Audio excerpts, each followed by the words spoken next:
ایک ملک کا بادشاہ بہت ہی ظالم تھا۔ وہ اپنے وزراء اور حکام سے ہر وقت عجیب و غریب فرمائشیں کیا کرتا تھا۔ اس کی عوام اور خاص طور پر اس کا وزیر بادشاہ سے بہت زیادہ تنگ تھا۔ وہ وزیر ایک نیک دل، رحم دل اور عقل مند انسان تھا، جس کی وجہ سے اس ملک کے حالات کافی بہتر تھے۔ ایک دن بادشاہ سلامت کے دماغ میں بیٹھے بٹھائے ایک عجیب و غریب خواہش نے جنم لیا، جسے پایہ تکمیل تک پہنچانے کے لیے بادشاہ نے اپنے وزیر کو طلب کیا۔ وزیر کو جب بادشاہ کی جانب سے بے وقت طلبی کی خبر ملی تو وہ سٹ پٹایا، مگر کیا کر سکتا تھا؟ مجبوراً اسے بادشاہ کی خدمت میں فوراً ہی حاضر ہونا پڑا۔ جب وزیر بادشاہ سلامت کے سامنے پہنچا تو بادشاہ نے اپنے وزیر کو حکم دیا کہ مجھے ایک ایسا محل بنا کر دو جس کی تعمیر اوپر سے نیچے کی طرف کی جائے، اور اگر تم 10 دن کے اندر یہ کام شروع نہ کر سکے تو جلاد کو کہہ کر میں تمہارا سر قلم کروا دوں گا۔ یہ عجیب و غریب اور حیران کن خواہش اور حکم سن کر وہ بیچارہ وزیر بہت پریشان ہوا۔ بادشاہ کا حکم سن کر ایک دفعہ تو اس کے پاؤں تلے سے زمین ہی نکل گئی۔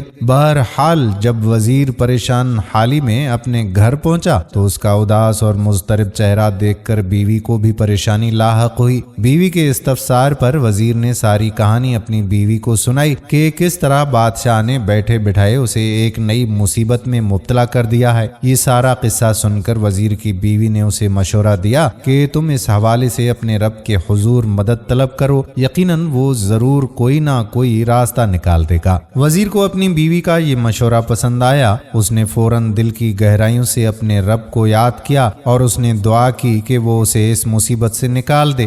دعا مانگنے کے دوران ہی وزیر پر غنودگی طاری ہو گئی اور وہ پھر کچھ ہی دیر میں نیند کی گہرائیوں میں پہنچ گیا۔ نیند کے دوران وہ وزیر کیا دیکھتا ہے کہ وہ ایک گھنے اور وسیع جنگل میں چلا جا رہا ہے کہ اچانک اسے راستے میں ایک چمکتی ہوئی چیز ملتی ہے۔ اسے اٹھا کر وہ بادشاہ سلامت کی خدمت میں پیش کرتا ہے، جسے پا کر بادشاہ بہت خوش ہوتا ہے اور اسے انعام و اکرام سے نوازتا ہے۔ پھر اچانک وزیر کی آنکھ کھل گئی تو اس نے فوراً اپنی بیوی کو بلایا اور اسے اپنا خواب سنایا تو اس کی ذہین بیوی نے فوراً اسے مشورہ دیا کہ تم ابھی جنگل کی طرف جاؤ، کیونکہ یہ غیبی اشارہ ہے جس کی بنیاد پر تمہیں جنگل میں ضرور کوئی نہ کوئی مدد ہی مل جائے گی۔ بیوی کی بات سن کر وزیر مطمئن ہو گیا اور اگلے ہی دن اس نے رخت سفر باندھا، کچھ زیادہ راہ ساتھ لیا اور سفر پر نکل کھڑا ہوا۔ وہ اپنے جانور کے ہمراہ سفر کرتا رہا، جب تھک جاتا تو راستے میں آرام کر لیتا، پھر دوبارہ اپنے سفر پر نکل کھڑا ہوتا۔ یوں ہی سفر کرتے ہوئے اسے 4 دن گزر گئے، مگر اسے راستے میں کوئی ایسا جنگل نظر نہیں آیا جو اسے خواب میں دکھایا گیا تھا۔ 5ویں دن وہ پریشان ہو کر سوچتا ہے کہ اب مجھے واپس چلنا چاہیے، کیونکہ باقی 5 دن رہ گئے ہیں،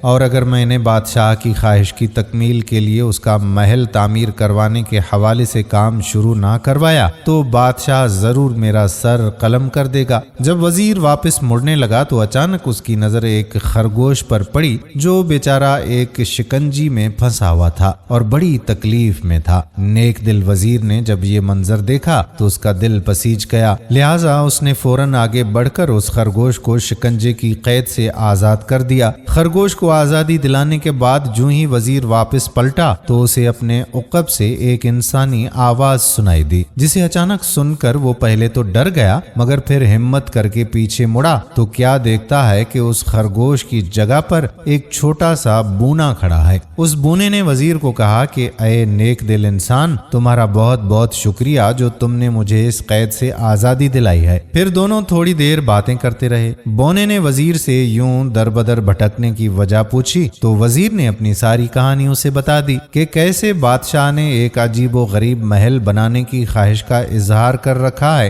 جس کی عدم تکمیل میں وہ مجھے قتل کروا دے گا۔ پھر میں نے ایک خواب دیکھا جسے غیبی اشارہ سمجھ کر میں گھر سے نکلا تھا، مگر ابھی تک میری مشکل کا کوئی حل نہیں نکل سکا۔ یہ ساری کہانی سننے کے بعد اس بونے نے وزیر کو کہا کہ تم میرے ساتھ چلو۔ چلتے چلتے وہ وزیر کو ایک غار کے پاس لے آیا اور اسے اندر جانے کے لیے کہا۔ وزیر اس غار کے اندر گیا تو کیا دیکھتا ہے کہ اندر ایک بارش اور روشن چہرے والے بزرگ عبادت میں مصروف ہیں۔ وزیر نے انہیں سلام کیا اور اپنی مشکل بیان کی، جسے سن کر پہلے تو بزرگ مسکرائے، پھر وزیر کو تسلی دیتے ہوئے کہا کہ بیٹا یہ کوئی بڑا مسئلہ نہیں ہے، اس کا حل میرے پاس موجود ہے۔ اتنا کہہ کر بزرگ نے وزیر کو ایک طوطا دیا کہ اس کو اپنے ساتھ لے جاؤ، یہ تمہاری مدد کرے گا۔ وزیر پہلے تو بڑا حیران ہوا کہ ایک طوطا کیسے میری مدد کر سکتا ہے، مگر پھر اسے ساتھ لے کر واپس اپنے گھر کی طرف چل پڑا۔ وزیر نے اپنی واپسی کے سفر کو زیادہ تیزی سے طے کیا تاکہ وہ جلد از جلد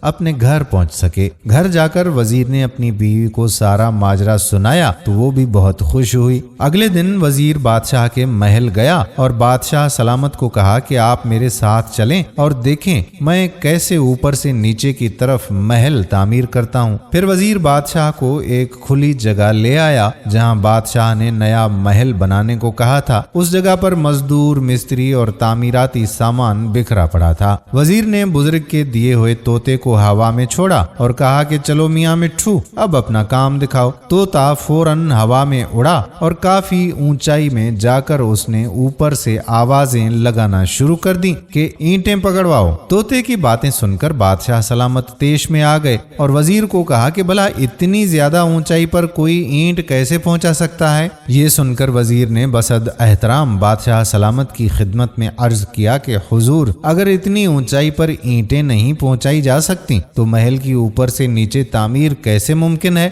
بادشاہ اپنے وزیر کی عقل مندی دیکھ کر بہت خوش ہوا، اسے انعام و اکرام سے نوازا اور اس نے آئندہ کے لیے ایسی بیجا خواہشات سے توبہ بھی کر لی۔ دوستو کیا بچپن میں آپ نے یہ کہانی سنی تھی یا کبھی سنی ہے؟ کمنٹ سیکشن میں ضرور بتائیے گا۔ آنے والی ویڈیو تک اپنے میزبان قادر بخش کلہوڑو کو اجازت دیجیے۔ اللہ حافظ۔